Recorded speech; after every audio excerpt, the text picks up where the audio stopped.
क्या हो अगर सबसे शक्तिशाली कंप्यूटर किसी मेज पर नहीं बल्कि हमारे चारों ओर ही मौजूद हो। आज हम एक ऐसे ही विचार को समझने की कोशिश कर रहे हैं जो कंप्यूटिंग के बारे में हमारी पूरी सोच को बदल सकता है, खुद ब्रह्मांड को ही एक कंप्यूटर की तरह इस्तेमाल करना। तो चलिए सीधे इस बड़े सवाल पर आते हैं। मतलब क्या हो अगर हम हिसाब किताब लगाने के लिए सिलिकॉन चिप्स पर निर्भर रहना छोड़ दें और सीधे स्पेस टाइम के ताने बाने को ही इस्तेमाल करने लगें।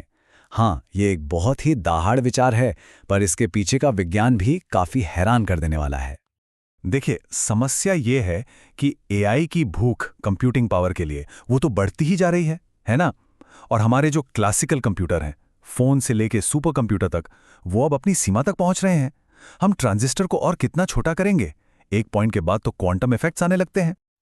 और यही एंट्री होती है क्वांटम कंप्यूटर्स की। ये मशीनें बिल्कुल अलग लेवल पर काम करती हैं, और ये तो साबित हो चुका है कि कुछ खास समस्याओं को ये इतनी तेजी से हल कर सकती हैं कि सुपर कंप्यूटर को तो अरबों साल लग जाएंगे। लेकिन सवाल ये है, क्या इससे भी आगे जाना मुमकिन है?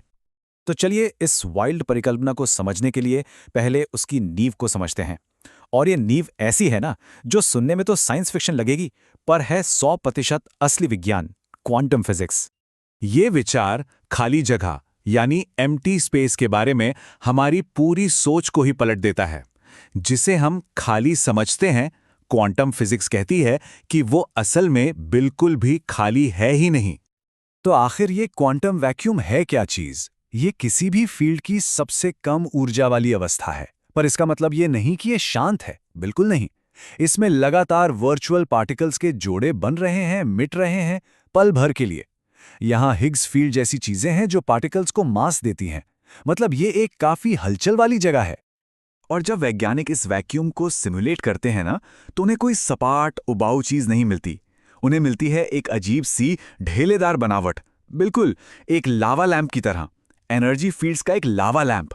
सोच कर देखिए, खाली जगह का भी अपना एक टेक्सचर है, एक स्ट्रक्चर है। क्वांटम कंप्यूटिंग की जो असली ताकत है वो आती है हिल्बर्ट स्पेस से।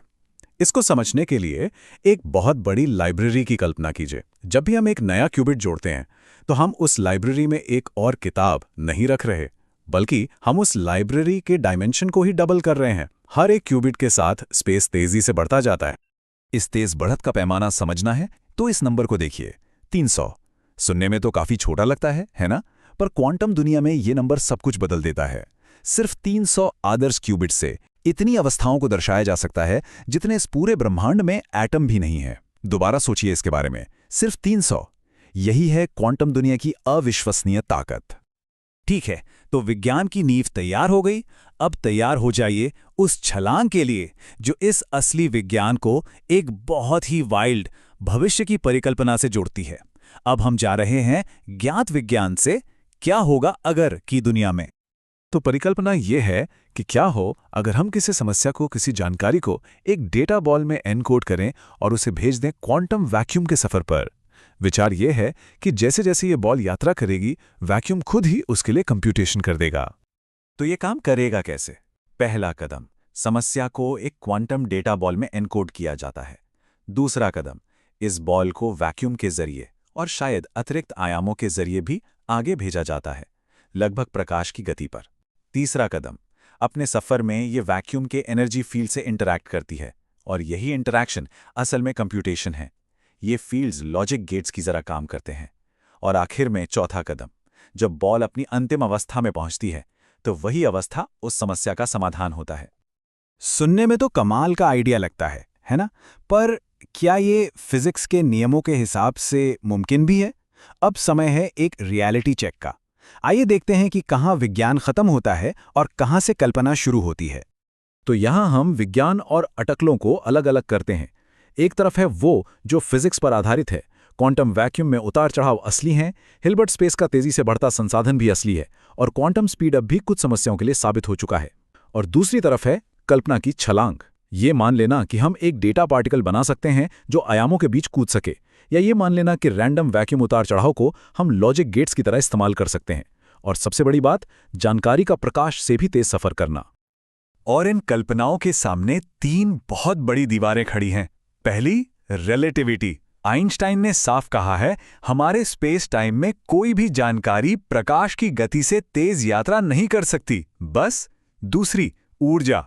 इस तरह की प्रक्रिया के लिए इतनी ज्यादा ऊर्जा लगेगी जितनी सर्न के लार्ज हेड्रॉन कोलाइडर जैसे पार्टिकल एक्सेलरेटर में होती है, सिर्फ एक कैलकुलेशन के लिए। और तीसरी और सबसे बड़ी समस्या, शोर। वैक्यूम तो असल में रैंडम है। वो किसी भी जानकारी को प्रोसेस करने के बजाय उसे नष्ट कर देगा। तो सवाल उठता है कि अगर ये मुमकिन ही नहीं है तो हम इस पर बात ही क्यों कर रहे हैं? क्योंकि इस तरह के विचार प्रयोग भले ही व्यावहारिक न हों, विज्ञान में एक बहुत जरूरी भूमिका निभाते हैं। यहां लक्ष्य इस डिवाइस को बनाना नहीं है, लक्ष्य है कल्पना की सीमाओं को आगे बढ़ाना। जब हम इस तरह सोचते हैं तो हमें ऐसी नई दिशाएं मिलती हैं जो शायद ज्यादा व्यावहारिक हों और जिन पर रिसर्च किया जा सकता है। और इसका असर हम पहले से ही देख रहे हैं।